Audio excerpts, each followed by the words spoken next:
కూర్చుందాం. దేవుని యొక్క వాక్యంలో నుంచి అందరూ బైబిల్స్ తీసుకొచ్చారా?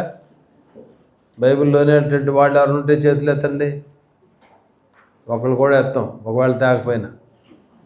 బైబిల్ ఉండే వాళ్ళందరూ కూడా చేతులు ఎత్తాలి. Very good, very good. దేవుని యొక్క వాక్యం అన్ని నామముల కంటే పై నామము. దేవుని యొక్క వాక్యంలో మేము మా ప్రొఫెసర్ ఒక ఆయన వచ్చి ఆయన చెప్పింది మాట ఏంటంటే, అప్పటి నుంచి నేను అది ఫాలో అవుతా. ఆయన టేబుల్ మీద బైబిల్ పెట్టుకున్నప్పుడు దాని మీద ఏం పెట్టరంట.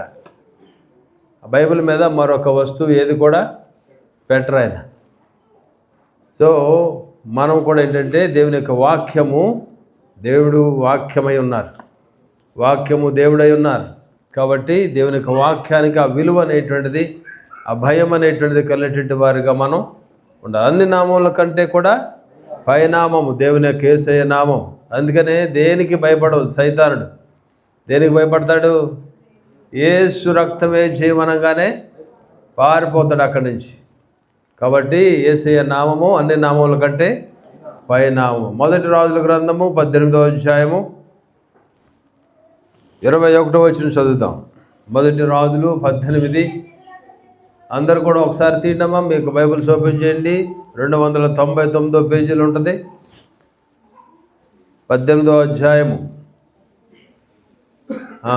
చదమ్మా. ఏలియా జనులందరి దగ్గరకు వచ్చి, ఎన్నాళ్ళ మట్టుకు మీరు రెండు తలంపుల మధ్య తడబడుచుందురు? యెహోవా దేవుడైతే ఆయనను అనుసరించుడి, బయలుదేవుడైతే వారిని అనుసరించడని ప్రకటన చేయగా, జనులు అతను ప్రత్యుత్తరముగా ఒక మాట అయినను పలకకపోయిరి. తర్వాత 38వ వచనం చూడండి ఒకసారి.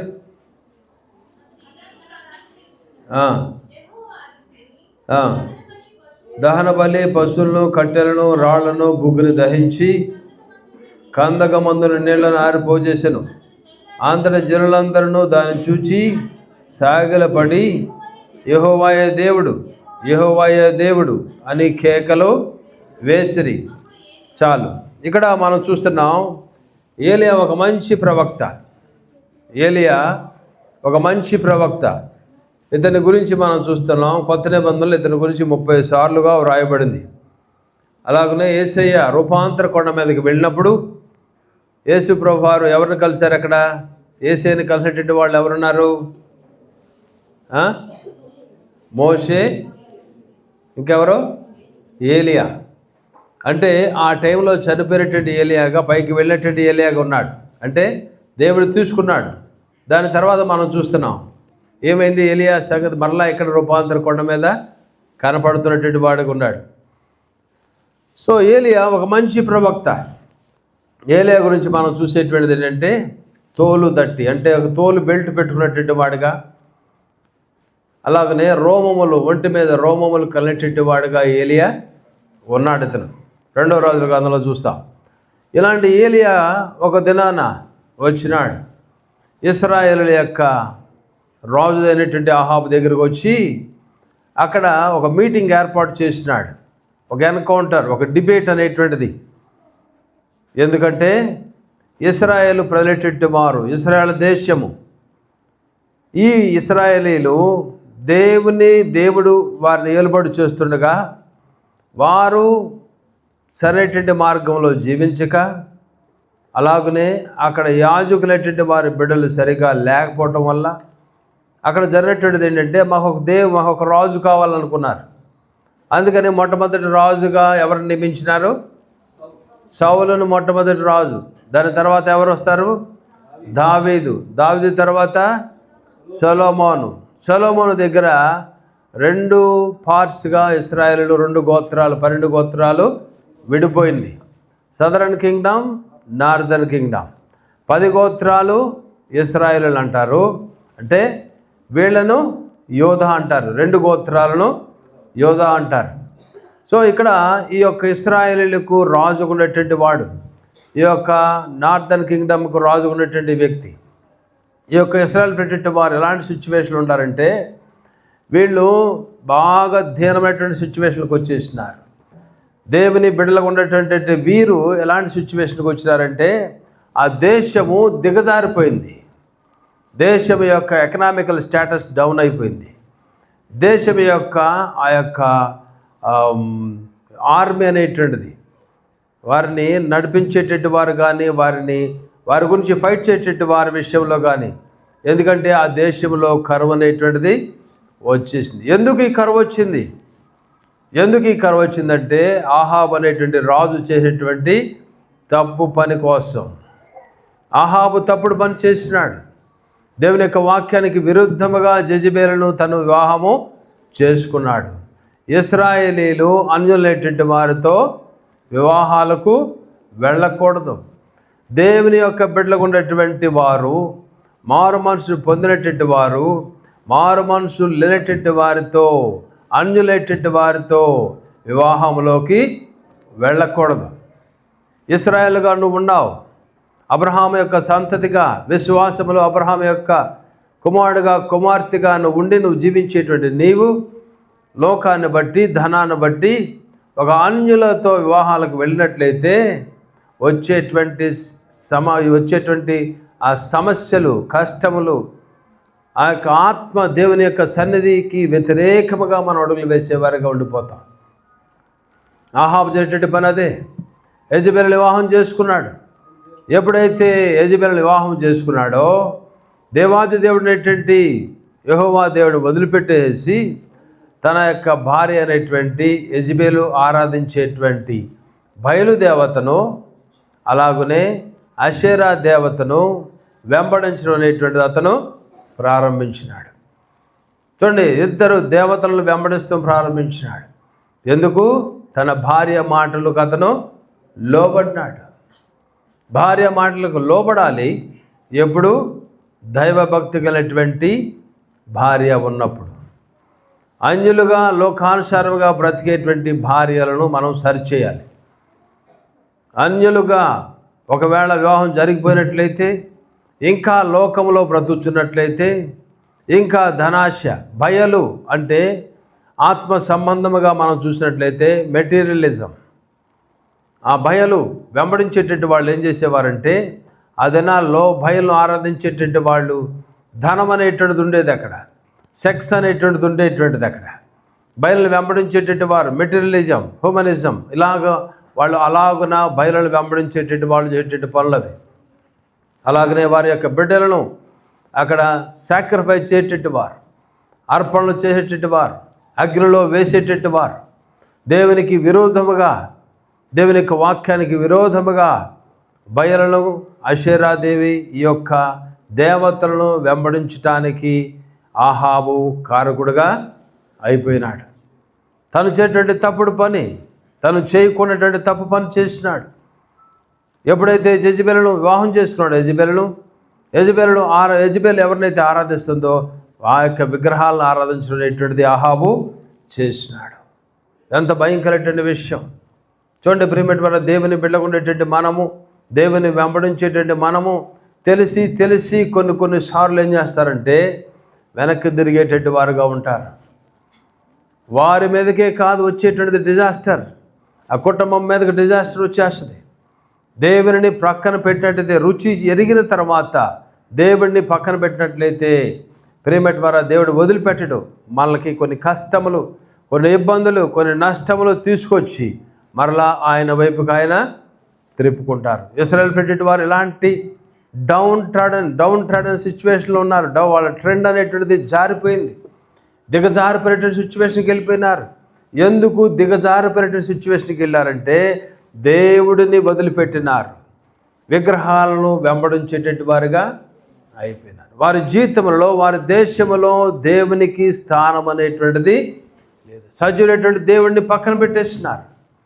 ఇశ్రాయేలు పెట్టేటి వారు బయటకు వచ్చిన తర్వాత, ఐగుప్తు దేశం నుంచి బయటకు వచ్చిన తర్వాత అరణ్యములో వాళ్ళు జీవించేటువంటి టైంలో దేవుడు వారికి ప్రత్యక్షపు గుడారాన్ని ఏర్పాటు చేయించినాడు. ఎక్కడ ఏర్పాటు చేసి దాన్ని ఎక్కడ పెట్టించినాడు? ప్రజల మధ్య ఉండునట్లుగా ప్రత్యక్షపు గుడారాన్ని అక్కడ పెట్టినారు. ప్రతి ఒక్క గుడారము కూడా, ప్రత్యక్షపు గుడారము మధ్యలో ఉంటుంది. అరణ్యములో వాళ్ళు ఎక్కడైతే టెంట్లు వేసుకుంటారో ఆ టెంట్స్ ఫేసింగ్ అన్నీ కూడా ప్రత్యక్షపు గుడారం వైపు వాళ్ళు ఫేస్ చేసుకుని ఉండాలి. ఆ రీతిగా దేవుడు వారిని తయారు చేసినాడు. అంటే వారి మధ్యన నేను సంచరిస్తాను, వారి మధ్యన నేను ఉండులాగున అంటాడు. వారికి దేవుడుగా నేను ఉంటానంటాడు.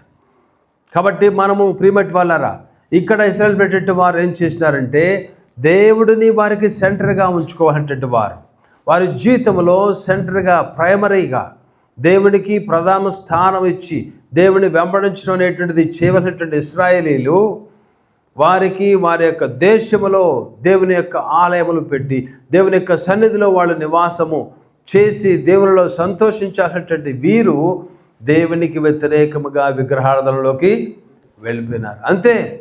ఆ దేశంలో ఎప్పుడైతే విగ్రహారాధన వచ్చేసిందో, ఎప్పుడైతే దేవుని పక్కన పెట్టేసినారో ఈ ఏలియా వచ్చి చెబుతున్నాడు. ఏమని చెప్తున్నాడు? 17వ అధ్యాయంలో మనం చూస్తాం. ఎవరి సన్నిధిలో నేను నిలబడి ఉన్నానో జీవము తోడు, నా మాట ప్రకారము గాక ఈ సంవత్సరంలో మంచైనను వర్షమైనను పడదని ప్రకటించను.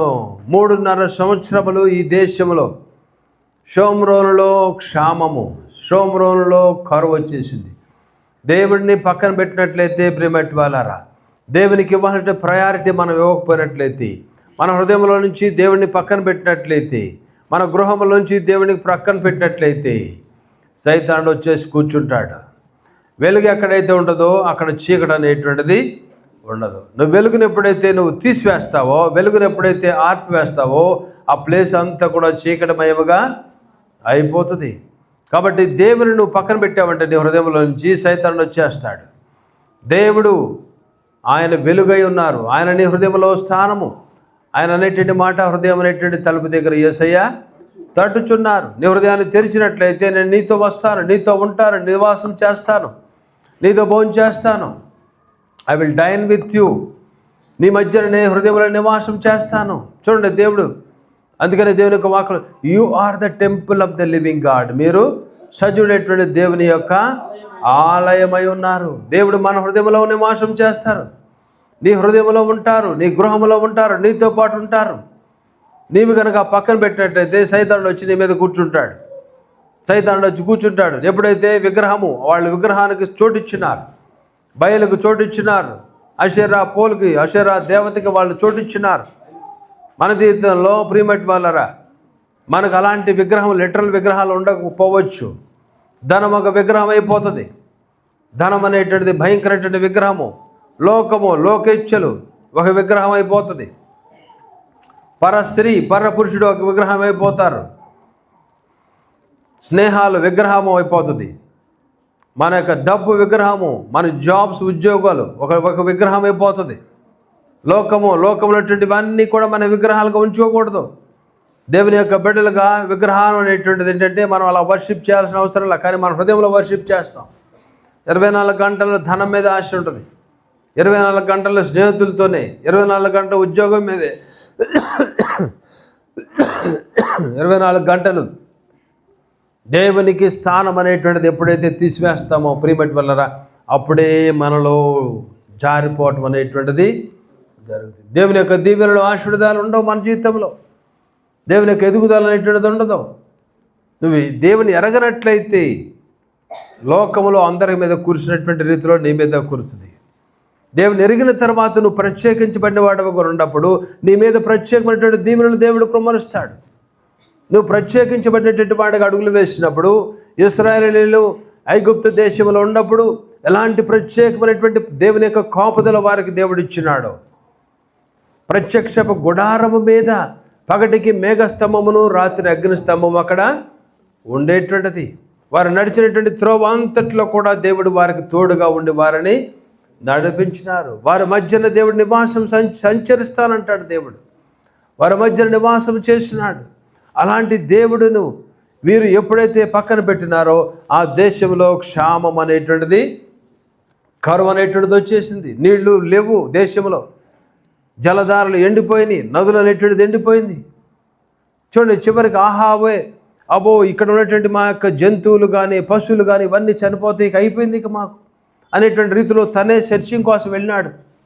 నీళ్ళు ఎక్కడున్నాయో పట్టుకుందాం, చూసుకుందాం, వెతుకుదాం. ఉపధ్యానం ఒక పక్క పంపించాడు, తను ఒక పక్క వెళ్ళినాడు.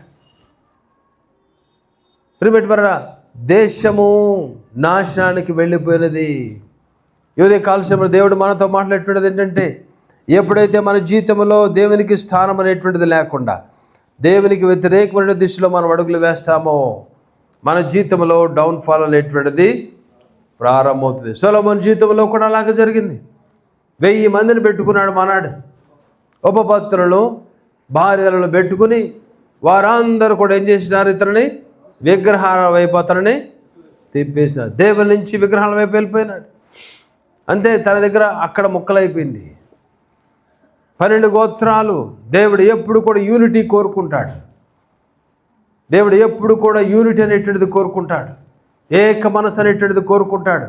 అందుకనే ఇద్దరు ఈ భూమి మీద ఏకీభవించి ప్రార్థన చేసినట్లయితే పరలోకములో నేను దానిని ఓపెన్ చేస్తాను, నేను మీకు అనుగ్రహిస్తాను. యూనిటీ అనేటువంటిది చాలా ముఖ్యమైనటువంటిది. కలిసి ప్రార్థన, కలిసి అడుగులు వేయటం, ఏక మనసు కలిగేటటువంటి వారిగా, ఏకాత్మ దేవుని బిడ్డలుగా మనం అడుగులు వేసినప్పుడు, ఎప్పుడైతే దేవుడిని స్వీకరిస్తావు, భార్యను స్వీకరించినావు, భర్త కూడా దేవుని స్వీకరించినారు. సో మీ మధ్యలో మీతో ఉండేటువంటిది దేవుని యొక్క ఆత్మ మీలో ఉంటుంది. సో నీకు వచ్చేటువంటి ఐడియానే నీ భర్తకు వస్తుంది, నీ భర్తకు వచ్చేటువంటి ఐడియానే నీకు కూడా వస్తుంది. ఎందుకని? మీలో ఉన్నటువంటిది దేవుడు మీ హృదయంలో ఉన్నారు. కాబట్టి నువ్వు నోరు తెరిచినా, నీ భర్త నోరు తెరిచినా అదే ఐడియా, అదే ఆలోచనలు అనేటువంటివి వస్తాయి. కాబట్టి ప్రియమైనవారా, దేవునికి వ్యతిరేకమైనటువంటి దిశలో మనము వెళ్ళకూడదు. ఈ యొక్క అహాబు దేశంలో అన్ని రకాలైనటువంటి ఇమ్మోరల్ ప్రాక్టీస్ అనేటువంటిది అతను ఇంట్రడ్యూస్ చేసేటువంటి వాడుగా, అంతే దేశము నాశనం అయిపోవడం అనేటువంటిది జరిగినది. ఈ టైంలో దేవుడు వీరిని వదిలిపెడతాం ఇష్టమో లేదు. అందుకనే దేవుడు ఏలియాను పంపించినాడు. ఏలియా ఒక మంచి ప్రవక్త. ఏలియా వచ్చి అహాబు దగ్గరకు వచ్చినాడు. అహాబుతో ముందు మాట్లాడినాడు. ఎప్పుడైతే ఏలియా ఆ మాటలు చెప్పేసిన తర్వాత కొంతకాలం కనపడకుండా వెళ్ళిపోయినాడు. మరలా దేవుడు వారిని వదిలిపెడతాం ఇష్టం లేదు.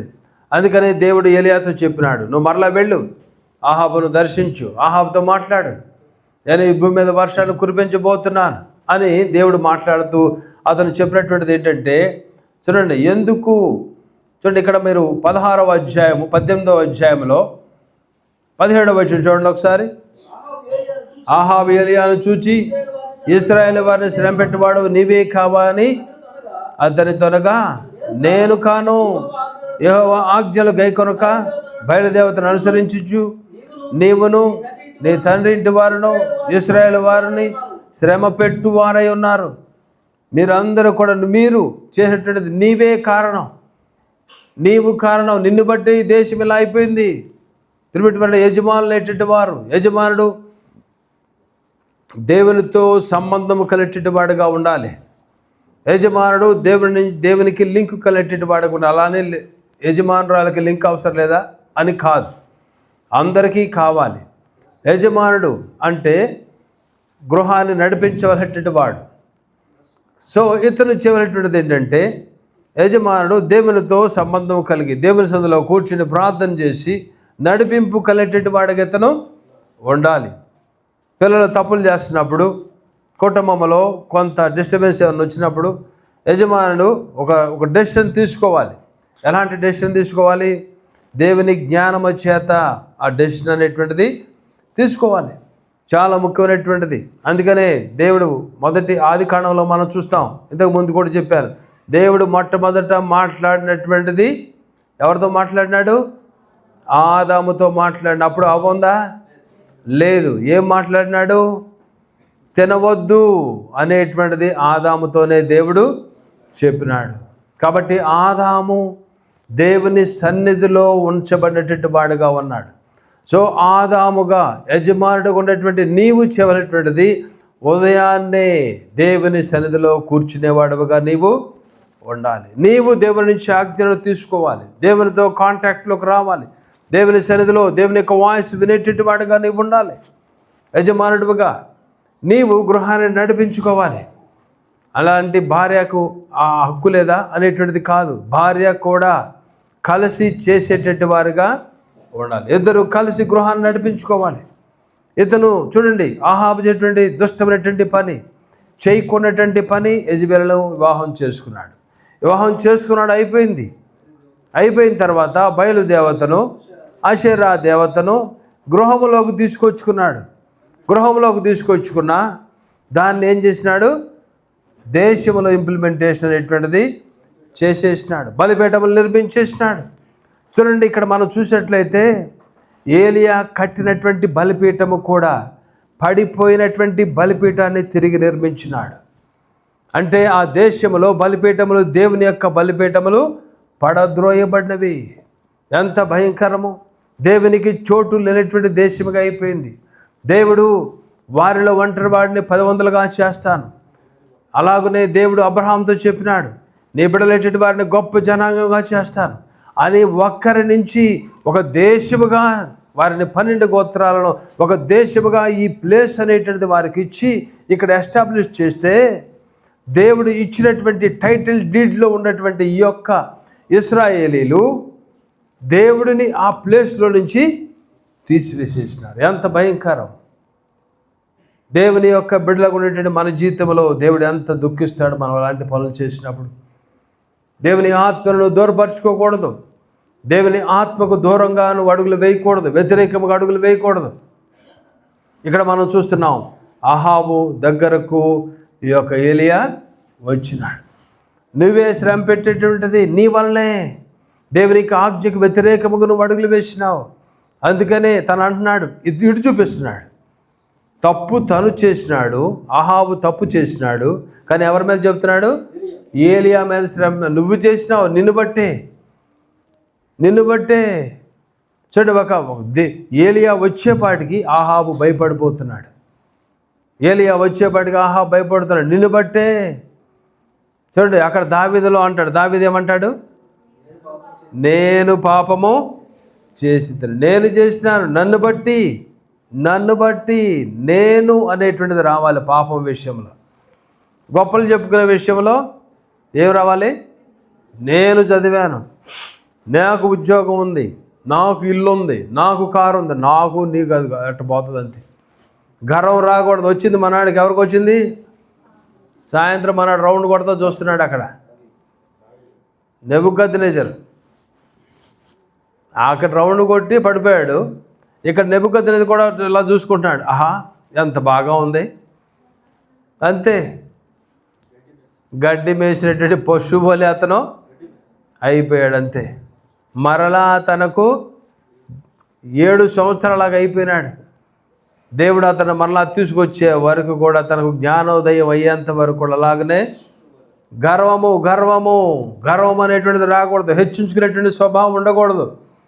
దేవుని యొక్క బిడ్డలుగా యెజబెలు స్వభావం అది. యెజబెలు యొక్క స్వభావము గర్వము, యెజబెలు యొక్క స్వభావము విగ్రహారాధన, యెజబెలు యొక్క స్వభావము నరహత్య చేయటం. ఈ స్వభావాలన్నీ కలిగినటువంటి స్త్రీగా యెజబెలు ఉన్నది. చూడండి, ఆ దేశంలో ఉన్నటువంటి దేవుని యొక్క ప్రవక్తలటువంటి వారిని చంపించడం స్టార్ట్ చేసేసినారు వీళ్ళు. ఎంత భయంకరమైన విషయం! అందుకనే ఓబద్యా దాచిపెట్టినాడు. గుహకు 50 మంది చొప్పున ఓబద్యా 2 గుహల్లో దాచిపెట్టినాడు. 100 మందిని గుహకు 50 మంది చొప్పున నేను దాచి పోషించున్నాను. చూడండి, దేశంలో ప్రవక్తలటువంటి వారిని చంపివేస్తున్నటువంటి వారుగా ఉన్నారు వీళ్ళు. దేవుని యొక్క ఉగ్రత రాకుండా ఎలా ఉంటుంది? ఎంత భయంకరమైన సిచ్యువేషన్కి వెళ్ళిపోయినాడు అహాబు. చూడండి, ఎందుకు ఇలాంటి సిచ్యువేషన్కి వెళ్ళినాడు? విగ్రహారాధన. ఎక్కడి నుంచి వచ్చింది విగ్రహారాధన? యెజబెలు నుంచి వచ్చింది. ఎంత కారుకురాలు అయిపోయిందో చూడండి, ఎంతటికి కారుకురాలు అయిపోయింది. దేవుని యొక్క ఆత్మను తోసివేసింది, తను దేవుని యొక్క సన్నిధిని తోసివేసింది. వాక్యము వింటం లేదు.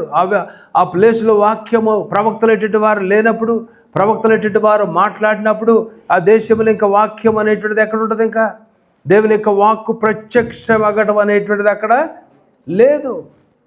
దేవుని యొక్క వాక్యము లేకపోతే ప్రియమైనటి వాళ్ళారా, మన జీవితము కూడా అంతే. దేవుని యొక్క వాక్యమునకు నువ్వు చోటు ఇవ్వాలి.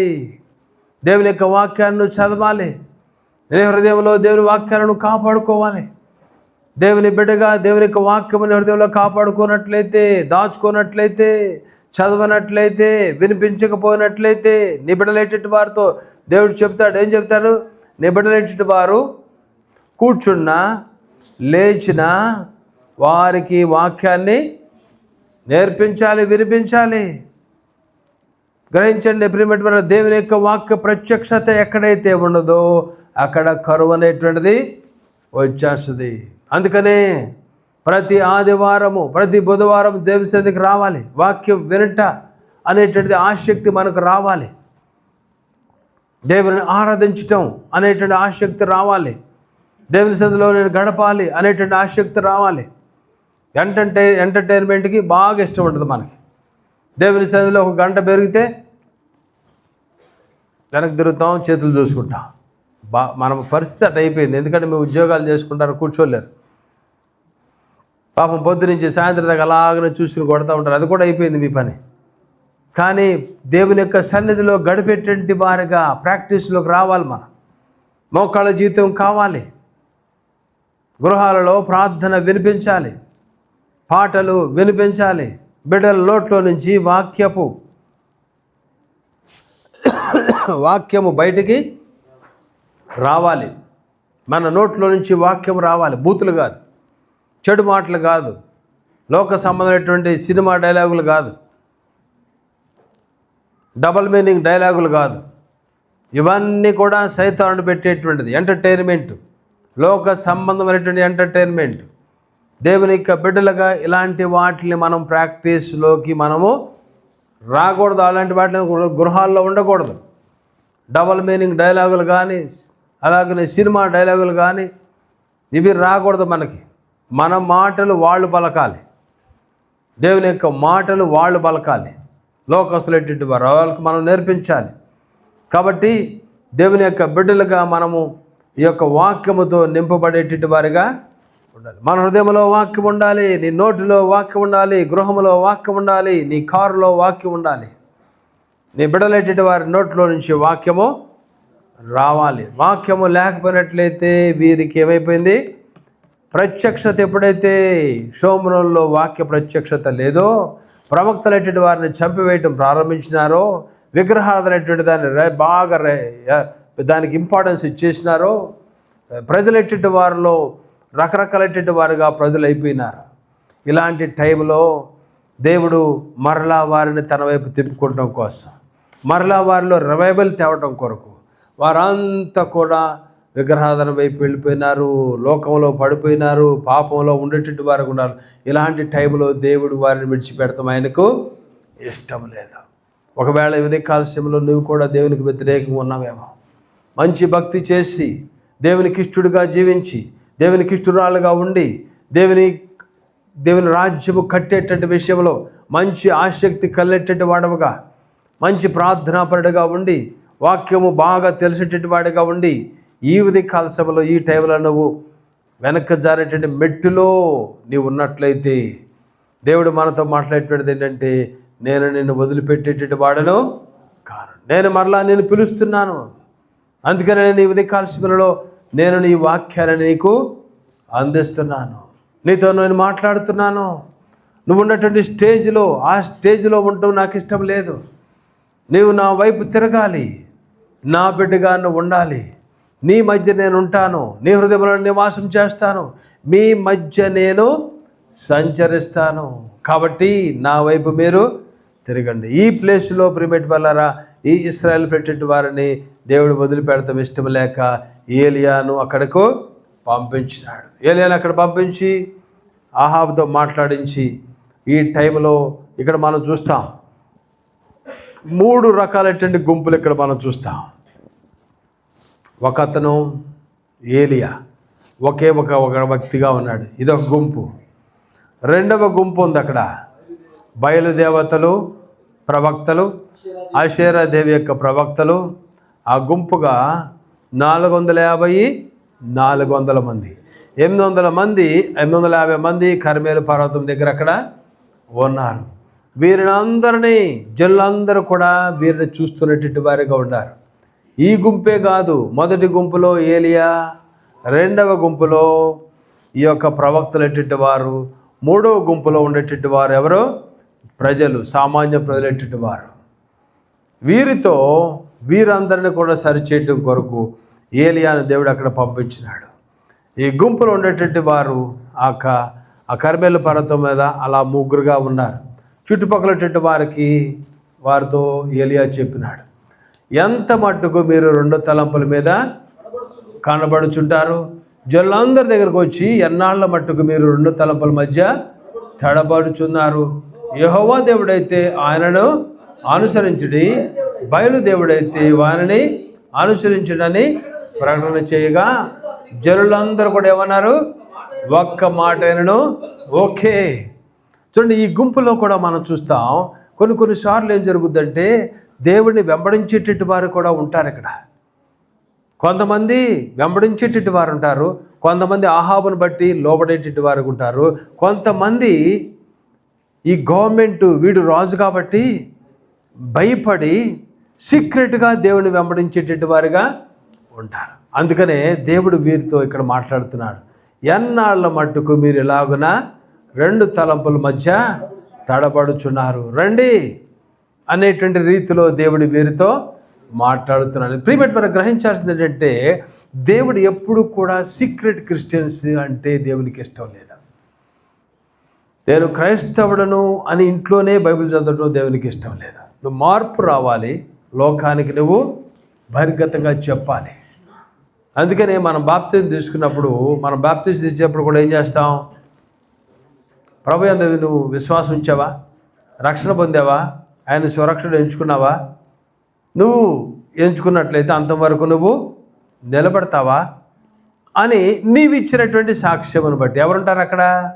ప్రజలు ఉంటారు, బయట ప్రజలు. నీవు ఇచ్చినటువంటి సాక్ష్యాన్ని బట్టి తండ్రి కుమార పరిశుద్ధాత్మని పేరట నీకు బాప్తిజము అంటే అతడు ప్రజలకు, దేవునికును ప్రజలకును చెబుతున్నాడు, యేసయ్యందు నేను విశ్వాసాన్ని ఉంచుతున్నాను.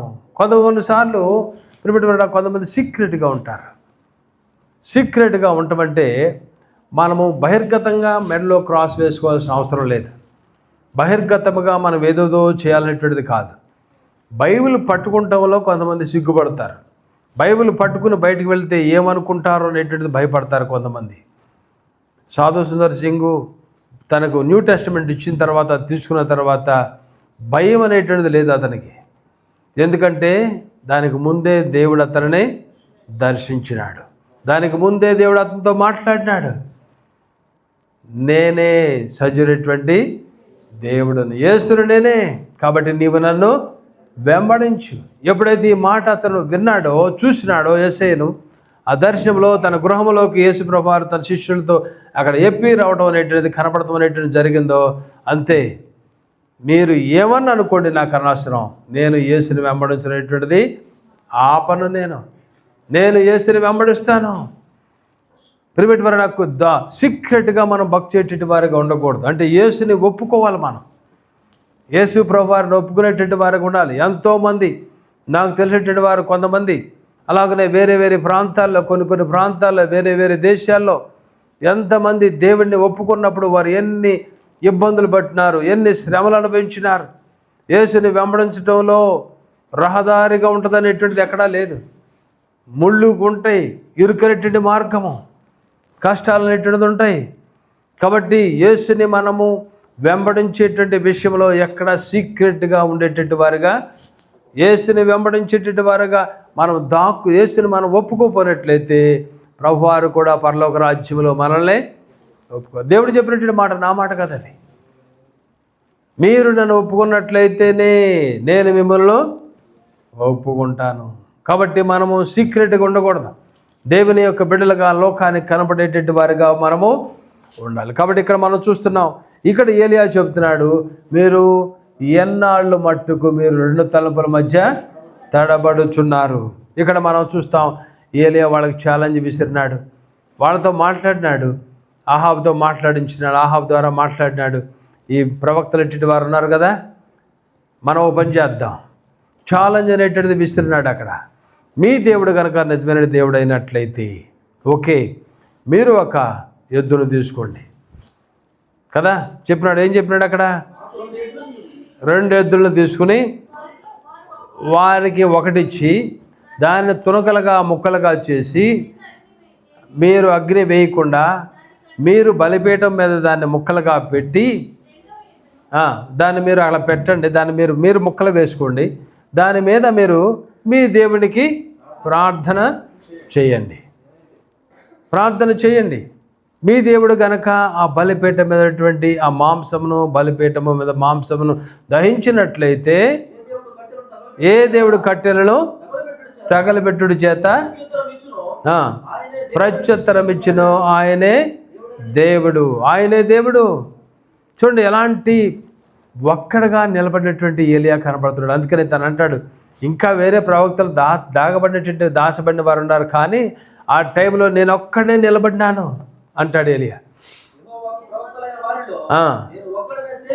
నేను ఒక్కడనే శేషించి ఉన్నాను, నేను ఒక్కడనే ఇక్కడ ఉన్నాను. తను నిలబడినాడు కర్మేలు పర్వతం మీద. ఆ యొక్క ప్రవక్తలటువంటి వారికి, బయలు ప్రవక్తలకు, అషర్రా ప్రవక్తలటువంటి వారికి ఛాన్స్ అనేటువంటిది ఇచ్చినాడు. సో వారికి ఛాన్స్ ఇచ్చినప్పుడు వాళ్ళన్నీ కూడా పేర్చుకున్నాడు. వాళ్ళు ప్రార్థన చేస్తూ బిగిన్ చేసినారు. ఎలాంటి ప్రార్థన చేస్తున్నారు? మా ప్రార్థన వినమని ఉదయము మొదలుకొని మధ్యాహ్నం వరకు. ఎప్పటి నుంచి? ఉదయము మొదలుకొని మధ్యాహ్నం వరకు మా ప్రార్థన వినమని బయలు పేరు పెట్టి ప్రార్థన చేసిరు, కానీ ఒక మాట ఎన్నో ప్రత్యుత్తరం ఇచ్చేవాడు ఎవడు లేకపోగా బలిపీఠము గంతులు వేయ మొదలుపెట్టరి. చూడండి, ఏ జవాబు అనేటువంటిది లేదు. ఎందుకంటే వారు ఆరాధించేటువంటి దేవుడు సజ్జునేటువంటి దేవుడు కాదు. వాళ్ళు ఆరాధించేటువంటి దేవుడు ఒక శిల్పము, ఒక చెట్టు, ఒక పుట్ట, అంతే. వాళ్ళు ఆరాధించేటువంటి దేవుడు ఇక్కడ మనం చూస్తున్నాం. కానీ ఇక్కడ ఏలియా చెప్పేటువంటిది ఏంటంటే, ఏలియా వారికి ఛాన్స్ ఇచ్చినాడు. చివరికి వాళ్ళు ఒళ్ళు కూడా కోసుకునేటువంటి వారుగా ఉన్నారు. మరి గట్టిగా కేకలు వేసి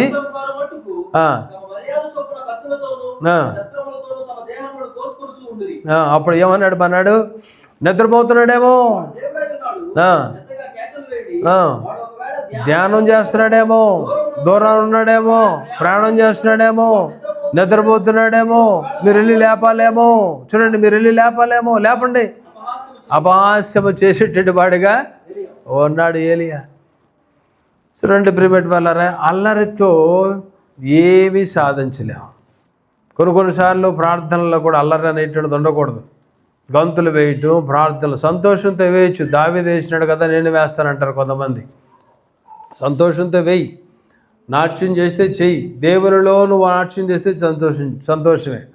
కానీ ఇక్కడ వీళ్ళు ఏం చేసినారు? అల్లరితో కూడినటువంటి గంతులు వేసినారు. సాయంత్రం వరకు చిందులు వేసినారు. పొద్దున దగ్గర నుంచి మధ్యాహ్నం వరకు వేసినారు. ఏ లాభం అనేటువంటిది లేదు. అయిపోయింది. వాళ్ళకి ఛాన్స్ ఇచ్చినాడు, వాళ్ళ వల్ల కాల. ఆ టైంలో తను డిసైడ్ అయినాడు. తను చేసేటువంటి పని ఏంటంటే, అక్కడ మనం చూస్తాం ఆ యొక్క ప్యాసేజ్లో చివరి భాగాన 31వ వచనంలో చూడండి. 30వ వచనం 35. అప్పుడు ఏలియా నా దగ్గర రండి జనులందరితో చెప్పగా,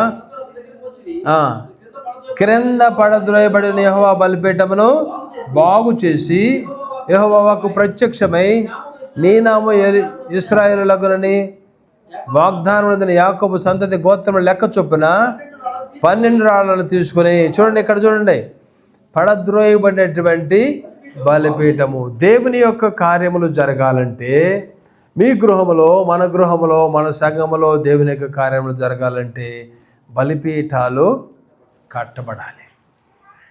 ఒకవేళ కొన్ని దినాలు కానీ ఈ కుటుంబంలో ప్రార్థన లేదేమో, నీ వ్యక్తిగతంగా నువ్వు ప్రార్థన లేదేమో, నీకు సమయం అనేటువంటి దానికి సమయం లేదు. అన్నిటికీ మనకు సమయం ఉంది, దేవుని సన్నిధికి వెళ్ళేటువంటి విషయంలో సమయం లేదు అనేటువంటి రీతిలో నువ్వు నెగ్లెక్ట్ చేస్తున్నావేమో. అంటే మీ గృహంలో ఉండవలసిన బలిపీఠము పాడైపోయింది. నువ్వు చేయాల్సినటువంటిది ఏంటంటే, దేవుని యొక్క కార్యము మరలా జరగాలంటే, ఉద్యోగం అనేటువంటిది రావాలంటే, నీ సన్నిధి దేవుని యొక్క ఆత్మ మీ గృహంలో నివాసం చేయాలంటే, నీ గృహంలో ఉండాలంటే ప్రార్థన అనేటువంటిది చాలా ముఖ్యమైనటువంటిది. బలిపీఠం నువ్వు కట్టుకోవాలి. ప్రార్థన బలిపీఠములు ఉండాలి ప్రతి ఒక్క గృహములో, ప్రతి ఒక్క వ్యక్తిగత జీవితంలో. మోకాళ్ళ జీవితము లేకపోయినట్లయితే దేవుని యొక్క కార్యములు మనము చూడలేము.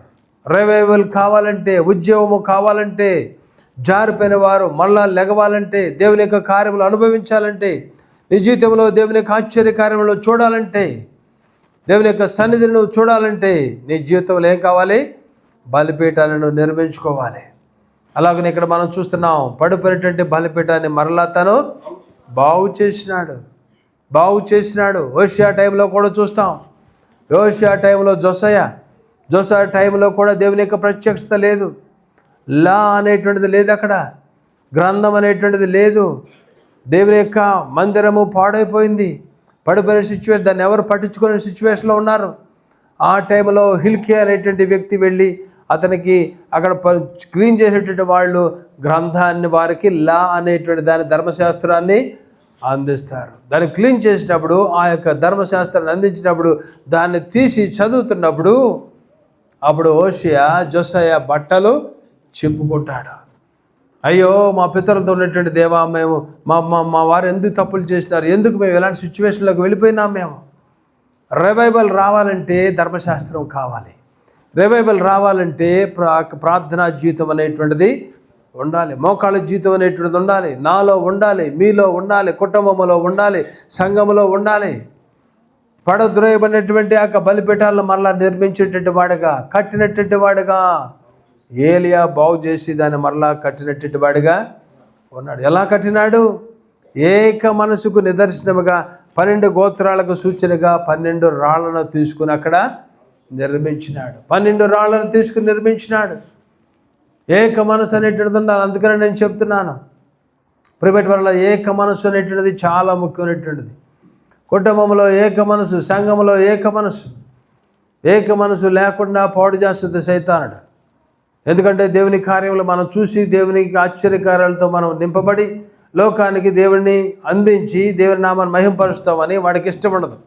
అందుకనే ఏక మనసు లేకుండా చేస్తూ ఉంటాడు. కుటుంబంలో ఏక మనసు ఉండదు, సంఘంలో ఏక మనసు రానివ్వడం. సైతానుడి యొక్క కారణం, సైతానుడు చేసేటువంటి పనులు ఇవి. పడద్రోయబడినటువంటి బలిపీఠాన్ని మరలా 12 గోత్రాలకు సూచనగా ఆ రాళ్లను మరలా 12 రాళ్లతో బలిపీఠాన్ని తను కట్టించినటువంటి వాడుకున్నాడు. వెళ్ళి అక్కడ ఏం చేశాడు? దాని మీద కందకం త్రవ్వించి కట్టెలను పేర్చి 12 తొట్లతో నీళ్లను నింపినాడు. అంటే 3 సార్లు పోసినాడు. 3 సార్లు పోసినాడు. నీళ్లు పైనుంచి బలిపీఠం నుంచి కట్టెలు తడిసిపోయినాయి, మాంసం తడిసిపోయింది, కందకం అంతా కూడా నీళ్లతో నిండిపోయింది. తర్వాత తను చేసిన ప్రార్థన ఏం చేసినాడు? గంతులు వేసినాడా? అరిచాడా? బొబ్బలు చేశాడా? సింపుల్ ప్రార్థన చేసినాడు. ఏమని చేసినాడు? యెహోవా అబ్రహాము, ఇస్సాకు, ఇశ్రాయేలు దేవా, ఇశ్రాయేలు మధ్య నీవు దేవుడివై ఉన్నావనియు, నీ సేవకుడు ఉన్నాననియు, ఈ కార్యములన్నీ నీ సెలవు చేస్తేవనియు, ఏ దినమున యెహోవా నా ప్రార్థన ఆలకించుము, యెహోవాయైనా నీవే దేవుడు ఉన్నావని వారి హృదయములను నీ తట్టుకు తిరుగు చేయదవనియు ఈ జన్లో తెలియనట్లుగా నా ప్రార్థన ఈలాగున ప్రార్థన చేయుచుండగా. ఏం జరుగుతుంది అక్కడ? ఇలాగున ప్రార్థన చేస్తుండగానే ఏక మనసుతో పేతురు చెరసాల్లో ఉన్నప్పుడు సంఘం అత్యాశక్తితో ప్రార్థన చేస్తుండగానే తలుపు అనేటువంటిది తట్టబడినది. ఏక మనసుతో ప్రార్థన చేస్తూ ఉండాలి. మనం ఇతను ప్రార్థన చేస్తూనే ఉన్నాడు. పైనుంచి అగ్ని అనేటువంటి దాన్ని దేవుడు దించినాడు. ఎందుకు? సజ్జుడైనటువంటి దేవుడు నేను సజ్జుడైనటువంటి దేవుడను అని తెలియచేయటం కొరకు. ఈ ప్రజలైనటువంటి వారు నాకు దూరస్తులైపోయినారు, వీరికి నేనే దేవుడిని తెలుసుకోవాలి, వీళ్ళు నా వైపు వీళ్ళు రావాలి అనేటువంటి రీతిలో దేవుడు ఈ యొక్క ఆశ్చర్యకార్యాన్ని ఇక్కడ జరిగించినాడు. అంతే ప్రజలైనటువంటి వారిలో చూస్తాం. ఈ ప్రజలు కొంతవరకు అంటే ఆ టైంలో దేవుని వైపు వాళ్ళు తిరిగినటువంటి వారుగా ఉన్నారు. దేవులందరూ దాన్ని చూసి సాగిలపడి యెహోవాయే దేవుడు, యెహోవాయే దేవుడని కేకలు వేసినారు. చూసారా? ఆ ప్రజలందరూ కూడా ఒక్క రాజు యొక్క భక్తిహీనత, ఒక రాజు యొక్క విగ్రహారాధన బట్టి ప్రజలందరూ కూడా దూరస్తులైపోయినారు. వీరు ఇలాగుంటాం దేవునికి ఇష్టం లేదు. మనము కూడా వెనక్కి జారిపోయిన స్థితిలో, దేవునికి వ్యతిరేకమైన స్థితిలో, దేవుని కార్యాలు లేనటువంటి వారిగా, అలాంటి పరిస్థితుల్లో అశాంతితో, అసమాధానముతో, అయ్యో ఎప్పుడు చూసినా డబ్బులు లేవి, అసమాధానము, అశాంతి, అనారోగ్యాలు, ఇలాంటి సిచ్యువేషన్లో ఉంటాం దేవునికి ఎట్టి పరిస్థితిలో ఇష్టం అనేటువంటిది లేదు. అందుకనే దేవుడు మన మధ్యన ప్రిమెట్ వల్ల మరలా మనల్ని మేలుకోవటానికి యుద్ధ కాలశంలో దేవుడు మనతో మాట్లాడుతున్నాడు. నేను మాట్లాడేటాడు దేవుడును, నేను మీ మధ్య ఉంటాను, మీ మధ్య కార్యాలు జరిగిస్తాను అనేటువంటి రీతిలో మీరు అలాగనే సత్తుపడిపోయి చచ్చుపడిపోయినటువంటి వారుగా అలాగనే కూర్చుండేటువంటి సిచ్యువేషన్లో ఉండటం నాకు ఇష్టం లేదు. మీరు లేవాలి, మీలో ఉద్యోగము రావాలి. పేతురు ఏం చేసినాడు? దేవాలయం దగ్గరికి వెళ్ళిపోయినాడు. ఆ కుంటివాడుగా అక్కడ ఉన్నాడు. అలాంటి వాడి దగ్గరికి వెళ్ళాడు. ఏం చేశాడు? నా దగ్గర ఏమీ లేదు. ఏముందన్నాడు పేతురు? వెండి బంగారం నా వద్ద లేవు, కానీ నాకు కలిగిన దానిని నేను వేస్తున్నాను. నజరేయుడైన యేసుక్రీస్తు నామమున నడవమని చెప్పి కుడి చేయి పట్టుకొని లేవనెత్తను. వాడు పాదముల చీలమండలు బలము పొందినవి. దిగ్గున వాడు లేచిన వాడిగా ఉన్నాడు. దిగ్గున మనం లేచేటట్టు వారిగా మనం ఉండాలి. యువతి కాలశంలో దేవుని వాక్యం లేనటువంటి మనము, ఒకవేళ నువ్వు చచ్చిపడిన స్థితిలో ఉన్నామేమో, దేవుని కార్యాలు లేనటువంటి వాడు ఉన్నామేమో, నీ ప్రార్థనకు జవాబులు లేనటువంటి వాడు ఉన్నామేమో, అయ్యో నా సిచ్యువేషన్ ఏంటి, నేను ఇలాగ అయిపోయింది ఏంటి అనేటువంటి రీతిలో అనారోగ్యముతో, ఇబ్బందులతో, ఆర్థిక సంబంధముగా, ఉద్యోగం విషయంలో, కుటుంబంలో అసమాధానము, ఇబ్బందులతో గురైపోతూ నీకు అశాంతితో నువ్వు కొట్టుమిట్టాడిపోతున్నావేమో, ఈ దినాన దేవుడు నీతో మాట్లాడేటువంటిది ఏంటంటే, నువ్వు ఉన్నటువంటి సిచ్యువేషన్లో నిన్ను చూడటం నాకు ఇష్టం లేదు. నువ్వు బాధపడతాం అనేటువంటిది ఇష్టం లేదు. నీ పాపం విషయంలో నువ్వు బాధపడాలి, కానీ నీ పరిస్థితులను బట్టి నువ్వు అలాగుంటావు నాకు ఇష్టం లేదు. అందుకని నేను ఈ ఉదయ కాలశంలో నేను మాట్లాడుతున్నాను. నీలో రివైవల్ అనేటువంటిది కావాలి, నీలో ఉద్యోగం కావాలి. నువ్వు సత్తుపడేటువంటి వాడుగా ఉండకూడదు.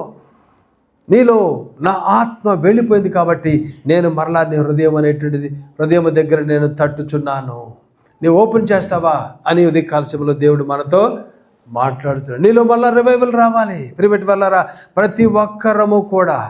ప్రతి ఒక్కరు ఏలియా విషయంలో మనం చూస్తాం. ఏలియా కూడా మనలాంటి స్వభావం కలిగేటటువంటి వాడే, నీలాంటి వాడే, నాలాంటి వాడే ఏలియా ప్రార్థన చేసినప్పుడు వర్షం పకుండునట్లు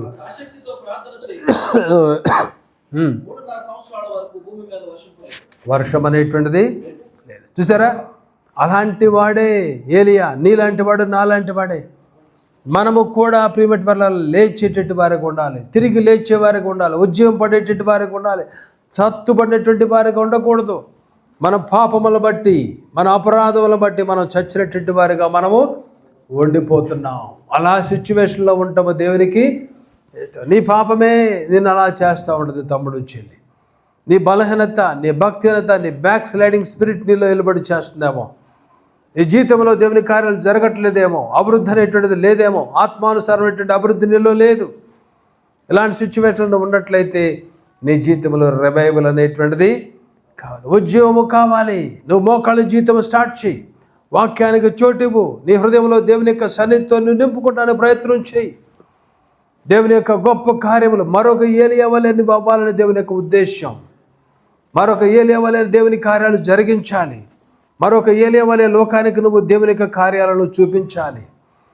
వెనకబడిపోయినటువంటి వారు, తిరిగిపోయినటువంటి వారు, దేవునికి వ్యతిరేకమైనటువంటి వారు మరలా దేవుని వైపు వారు రావాలి. అలాగూ నిన్ను బలపరచాలని దేవుని యొక్క ఉద్దేశం, నిన్ను లేవనెత్తాలనేటువంటి దేవుని యొక్క ఉద్దేశం. నువ్వు నిలబడినట్లయితే, ఇక్కడ ఏలియా తన ఆ మాట చెబుతున్నాడు, దేవుని వైపు మీరు తిరగాలి.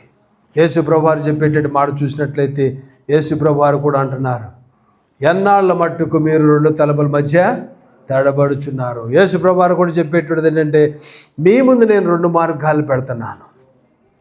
ఒకటి ఎలాంటి మార్గము? ఇరుకనేటువంటి మార్గము, జీవ మార్గము. రెండవది విశాలమైనటువంటి మార్గాన్ని మీ ముందు చూజ్ ఎవర్ సెల్ఫ్. దేవుడు మనకిచ్చేటువంటిది. ఏ వైపు వెళ్ళాలని కోరుకుంటున్నావు నువ్వు? ఇటు వెళతావా, ఇటు వెళతావా? అలాగనే దేవుడు చెప్పేటువంటిది ఏంటంటే, ఎప్పుడు కూడా ఇద్దరు యజమానులకు నువ్వు దాసుడుగా ఉండకూడదు. ఇద్దరు యజమానులకు దాసుడుగా ఉండకూడదు. ఇటు దాసుడుగా ఉంటారు కొన్నిసార్లు. అది కావాలి, ఇది కావాలి, అవ్వ కావాలి, బొవ్వ కావాలంటూ ఉంటారు. కొన్నిసార్లు ఇలా చేస్తారు. ఇద్దరు యజమానులకు మనం దాసులుగా మనము ఉండకూడదు. సిరిని ప్రేమిస్తారు కొంతమంది, సిరికి దాసులుగా ఉంటారు. దేవుడు కావాలి, సిరి కావాలంటారు. దేనికి? దేవునికి నువ్వు, సిరికి నువ్వు దాసులుగా ఉండకూడదు, ఉండనేరరు. దేవునికి సిరికి ఇద్దరికి దాసులుగా ఉండనేరరు. ఇరుకైన మార్గము కావాలా, విశాలైన మార్గము నీకు కావాలా? ఏ యజమానుడు నీకు ఉండాలి? ఇద్దరు యజమానులకు దాసులుగా మనము ఉండకూడదు. 2 గమ్యస్థానాలు దేవుడు పెట్టినాడు మనకి. మీ ఇష్టం. నరకము కావాలా, పరలోకము అనేటువంటిది నీవు కావాలా? ప్రిమేట్ వల్ల మన హృదయంలో ఈ బ్యాటిల్ అనేటువంటి జరుగుతూ ఉంటుంది. ఎప్పుడు కూడా ఈ పోరాటం అనేటువంటి జరుగుతూ ఉంటుంది. నరకము కావాలి అనేటువంటిది ఎవడు కోరుకోడు, పరలోకమే కావాలని కోరుకుంటాం. బట్ పరలోక మార్గంలో జీవించేటువంటి విషయంలో మన హృదయంలో పాపములు విడిచి మా యొక్క మంచి మార్గంలో, ఇరుకైనటువంటి మార్గంలో, దేవునికి దాసులుగా ఉండేటువంటి మార్గంలో జీవించాలని కోరుకునేటువంటి టైంలో మన హృదయంలో ఒక పోరాటం అనేటువంటిది కలుగుతూ ఉంటుంది. కాబట్టి దేవుడు చెప్పేటువంటిది ఏంటంటే, ఆ డెసిషన్ అనేటువంటిది నీవు తీసుకోవాలి. డెసిషన్ తీసుకునేటువంటి విషయంలో ప్రిమేట్ వాళ్ళరా యేసయ్య మనతో చెప్పేటువంటిది ఏంటంటే, ఈ యొక్క పోరాటం అనేటువంటిది మనలో ఉంటుంది. అయితే నువ్వు ఒక డెసిషన్ అనేటువంటిది నీవు తీసుకోవాలి. అంతేగాని కొన్నిసార్లు చాలామంది ఇటొక అడుగు వేస్తారు. నులివెచ్చని స్థితిలో ఉండేటట్టు వారుగా ఉంటారు. దేవుడు నులివెచ్చని స్థితిని కోరుకోడు. నిలువెచ్చని స్థితిలో ఉండటం అనేటువంటిది కోరుకోడు. బయలు కావాలి, అలాగనే యేసయ్య కావాలి. మెటీరియలిజం కావాలి, ధనము కావాలి, లోకము కావాలి, లోకేచ్ఛలు కావాలి, శరీరేచ్ఛలు కావాలి. ఆదివారం వస్తే యేసయ్య కావాలి. దేవుడు ఇలాంటి వాడుగా ఉండేటువంటి, ఇలాంటిగా ఈ రీతిగా కోరుకునేటువంటి వారంటే దేవునికి ఇష్టం ఉండదు. దేవునికి ఇష్టం ఉండదు. నువ్వు దాన్ని విడిచి దేవుని వైపు వచ్చినావంటే దేవుడు దానిని ఆశిస్తాడు. కాబట్టి ప్రిమేట్ వారా, నువ్వు ఎలాగున్నా దేవుడిని వెయిటింగ్లో పెడతాం కూడా దేవునికి ఇష్టం లేదు. నువ్వు చాలాసార్లు మనం చూసుకుందాంలే, మరలా మాట్లాడదాంలే, మరలా ప్రార్థన చేద్దాంలే, రేపు చేద్దాంలే, వదిలేద్దాంలే, రేపు ఆ స్నేహాన్ని వదిలేద్దాంలే, ఆ నెంబర్ని డిలీట్ చేద్దాంలే, ఆ స్నేహాలను తీసివేద్దాంలే, ఆ ధనం మీద ఆశను మనం వదిలేద్దాంలే, లోకం మీద ఆశలు మనం తీసివేద్దాంలే, శరీర ఆశలు తీసివేద్దాంలే, ధన ఆశలు ఎటువంటి తీసివేద్దాములే అనుకుంటాం. అలాగనే వాటిని పోస్ట్పోన్ చేసేటువంటి వారిగా మనం. కానీ దేవుడు చెప్పేటువంటిది ఏంటంటే, today is the day of salvation, don't postpone it. నేడే రక్షణ దినము. చాలాసార్లు మన జీవితంలో చాలామంది పుట్టు క్రైస్తవులుగానే ఉంటారు. వారిలో మారు మనసు ఉండదు, వారిలో రక్షణ అనుభవం ఉండదు, వారిలో ప్రార్థనా జీవితం ఉండదు, వాక్య ధ్యానం అనేటువంటిది ఉండదు, హృదయంలో తగ్గింపు ఉండదు, దీన మనసు ఉండదు, లోపడేటువంటి మనసు ఉండదు, క్షమించేటువంటి మనసు ఉండదు, హెచ్చించుకునేటువంటి వారుగానే ఉంటారు. దీనమైనటువంటి మనసు ఉండదు, లోపడేటువంటి మనసు ఉండదు, తగ్గింపు జీవితం అనేటువంటిది ఉండదు. పుట్టు క్రైస్తవులు. మనం పుట్టు క్రైస్తవులుగా చెప్పుకునేటువంటి చాలామంది జీవితంలో ఎలా ఉంటుందంటే, ఆత్మ సంబంధముగా మనము పుట్టు గుడ్డివారమే. ఆత్మ సంబంధముగా ఇలాంటి కోవలో మనం ఉన్నట్లయితే పుట్టు గుడ్డివారమే. మన కన్నులకు వాడు ఏం చేసినాడు? మనోనేత్రాలకు వాడు గురుడితనాలు కలుగు చేసినాడు. అందుకనే చాలామంది మేము క్రైస్తవులు అండి, మేము ఎప్పుడు కాదండి 6 తరాల నుంచి క్రైస్తవులం. అందుకనే మేము డైరెక్ట్ టికెట్ అండి మాకు పరలోకానికి. ఎక్కడ బైబిల్లో ఆ మాట లేదు, ఎక్కడ కూడా బైబిల్లో ఆ మాట లేదు. నీ తండ్రి క్రైస్తవుడు, నీ తల్లి క్రైస్తవురాలు, నీ తాత ముత్తాతలు క్రైస్తవులైనా సరే, నీ జీవితంలో రక్షణ అనుభవం లేకపోయినట్లయితే, పాప క్షమాపణ లేకపోయినట్లయితే, దినదినము మారు మనసు నువ్వు పొందకపోయినట్లయితే పరలోక రాజ్యంలోకి వెళ్ళటం అనేటువంటిది అసంభవము. కాబట్టి ఉదయ కాలశంలో దేవుడు చెప్పేటువంటిది ఏంటంటే, మనతో మాట్లాడేటువంటి విషయం ఏంటంటే, మీరు ఎన్నాళ్ళ మట్టుకు 2 తలంపుల మధ్య తడబడుతున్నారు. వదిలేద్దాం అనుకుంటున్నారు, వదిలేకపోతున్నారు. విడిచిపెడదాం అనుకుంటున్నారు, విడిచిపెట్టలేకపోతున్నారు. ప్రార్థన చేద్దాం అనుకుంటున్నారు, ప్రార్థన చేయలేకపోతున్నారు. ఇక నుంచి వాక్యం చదవాలనుకుంటున్నారు, వాక్యం చదవలేకపోతున్నారు. దేవుని సన్నిధికి టయానికి రావాలనుకుంటున్నారు, రాలేకపోతున్నారు. ఈ తలంపుల మధ్య మీరు తడబడిపోతున్నారేమో, వదిలిపెట్టవలసినటువంటి పాపాలను వదిలిపెట్టలేకపోతున్నారేమో, నులివెచ్చని స్థితిలో ఉండి పర్వాలేదులే పోస్ట్పోన్ చేసుకుంటున్నారేమో. కానీ ఉదయ కాలశంలో దేవుడు చెప్పేటది ఏంటంటే, మీరు గనక విడిచిపెట్టినట్లయితే, లోపడవలసినటువంటి రీతిలో దేవునికి లోబడినట్లయితే, ప్రిమిట్ వల్లరా దేవుడు మన జీవితంలో గొప్ప రివైవల్ అనేటువంటి దానిని కలుగు చేస్తాడు. మిమ్మల్ని వదిలిపెట్టేటువంటి స్థితిలో దేవుడు, మీరు పడిపోయిన సిచ్యువేషన్లో దేవునికి వ్యతిరేకమైన స్థితిలో ఉండటం అనేటువంటి దేవునికి ఇష్టం లేదు. మరలా మన జీవితంలో ఉద్యమం రావాలి, మరలా దేవుని బిడ్డలుగా మనం తిరగాలి. యోబేలు గ్రంథంలో చూస్తాం, అన్ని కోల్పోయినటువంటి వాటిలన్నింటినీ కూడా దేవుడు మరలా మనకి అనుగ్రహిస్తాడు. యోబు జీవితంలో అన్ని కోల్పోయినాడు, దేవుడు రెండంతలైనటువంటి దీవెనను తన మీద ఇచ్చాడు. దేవుని వైపు నువ్వు ఒకవేళ ఈ టైంలో ప్రిమిట్ వల్ల ముగిస్తున్నాను, ఒకవేళ నువ్వు జారిపోయినావేమో, నులివెచ్చని స్థితిలో ఉన్నావేమో, దేవునికి వ్యతిరేకమైన దిశలో ఉన్నావేమో, ఒకవేళ దేవుడిని తృణీకరించిన స్థితిలో ఉన్నావేమో, నీ జీవితంలో నలిపోతున్నావేమో, ఆర్థికంగా కొలబడిపోయినావేమో, మానసికమైనటువంటి రుగ్మతలో ఉన్నావేమో, అనారోగ్యాలతో ఉంటున్నావేమో, ఎక్కడ చూసినా సరే శాంతి సమాధానం లేక నిద్రలేటువంటి రాత్రుల్లో ఉన్నావేమో. ఈ ఉదయకాల దేవుడు మాట్లాడుతున్నాడు, నువ్వు అలాంటి సిచ్యువేషన్లో ఉంటావు, నాకు ఇష్టం లేదు, రా నా దగ్గరికి రా, ప్రార్థన చెయ్యి, మరలా నువ్వు ప్రార్థన చెయ్యి, మరలా వాక్యాన్ని చదువు, విడిచిపెట్టవలసినటువంటి వాటిని విడిచిపెట్టు. నేను మీకు దేవుడుగా ఉంటాను, నేను మీ గృహములో ఉంటాను, నీ హృదయంలో ఉంటాను, మీ సంఘములో నేను ఉంటాను. ఏది కాల్సిన అలా కోరుకున్నావా? లేదా రెండు తలంపుల మధ్య తడబడుచూనే నులివెచ్చని స్థితిలో ఉండేవాడుగా ఉంటున్నావా? ఒక చిన్న ప్రార్థన చేద్దాం. ప్రభువా, నా జీవితంలో డెసిషన్ తీసుకోలేకపోతున్నాను, విడిచిపెట్టలేకపోతున్నాను, వెనక్కి తిరగలేకపోతున్నాను, యూటర్న్ తీసుకోలేకపోతున్నాను. ఈ ఉదయకాల సమయంలో నన్ను ఒక్కసారి మీరు దర్శించరా. ఒక చిన్న ప్రార్థన చేద్దాం, దేవుడు మనల్ని దర్శిస్తాడు. చిన్న ప్రార్థన ప్రియమైన వాళ్ళరా, దేవుని బిడ్డలుగా దేవుడు